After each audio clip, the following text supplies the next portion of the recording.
don't tell your story to convince people. You don't do it by pushing your message, raising your voice, or seeking confrontation. You're telling it to inspire others, to start a dialogue, to collaborate and jointly lead the way. Your way forward is here. This is VriThink's Night Out. So this presentation is called Castles in the Air, and it's about using fragrance in luxury interior design. My name's Guy Cantley, and I'm from a company called VriThink's. And I want to talk to you first of all about what I call a sense wheel. So a sense wheel is a demonstration of all of the different 5 senses as you have here. And if you think about this, think about the interior design through the prism of these senses, it's really interesting to observe that we pay a lot of attention to the visual aspects, some to the touch, the feel of the materials, some to the hearing, some to the taste, of course, in dining areas, but we don't put a lot of effort into designing for our sense of smell. And why is that important? It's important for 2 reasons. First reason is that our sense of smell is incredibly powerful. Here's some numbers to explain how powerful it is. 3% of all of our genes are involved in scent detection. We have 40,000 different sensors in the bridge of our nose here. Any combination of those sensors can give us a different signal to the brain. So that gives us the ability, the internal technology, to sense up to 1 trillion different scents. Second thing is the emotional impact. Fragrances have, our sense of smell impacts on the emotional side of the brain. So the olfactory nerve goes into the amygdala, which is part of the limbic system, our subconscious, which affects memories and emotions. So this is a graphic of the olfactory system. As you can see, you've got the blue olfactory nerve there. It's the shortest primary nerve that we have in the brain. It goes straight to the center of the brain, doesn't go through any relay centers, and it carries all this important information. And it's really, really experiential. So what fragrances we enjoy are based on the context we had them in, not just the sense itself. So it's super experiential. It's a bit like music. Everybody has our own, if you like, music journey. We have pieces of music that we've listened to in a certain scenario, and that impacts how we think about them in the future. So it's really built in, it's really contextually dependent. It's built into how we've experienced it before. And this is part of the reason why fragrance has been used over a very long period of time to convey a relationship with the transcendent, because it's experiential. It can't very easily be put into words. So if we think about specific words that convey a fragrance, a smell, and nothing else, you hardly find any in Western culture.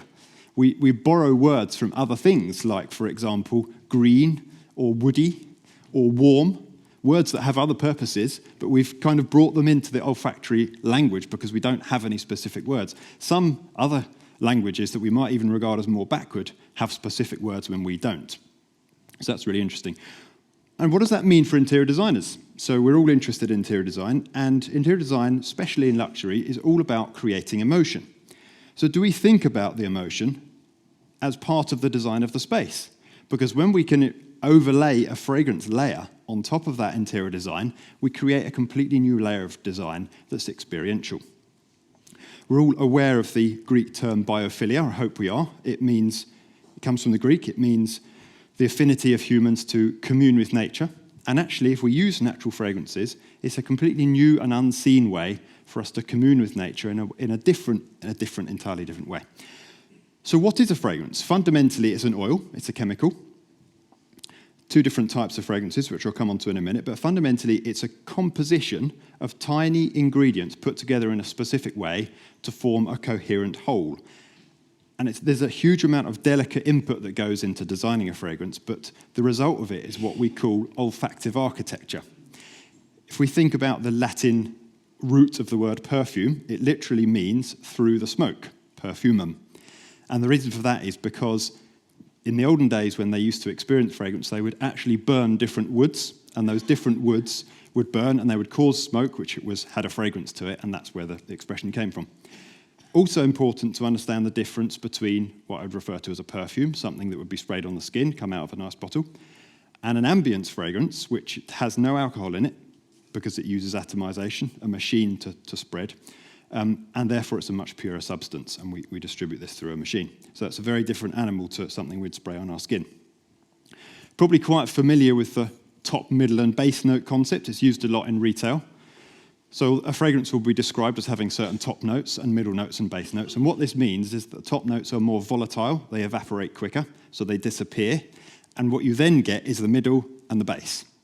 So when you bring all these pieces of knowledge together, what you end up with is a chemical that's very, very finely crafted. It's a piece of olfactive architecture which is very, very finely nuanced. Tiny percentages of different allocations of fragrance make a big difference to the experience of how it comes together.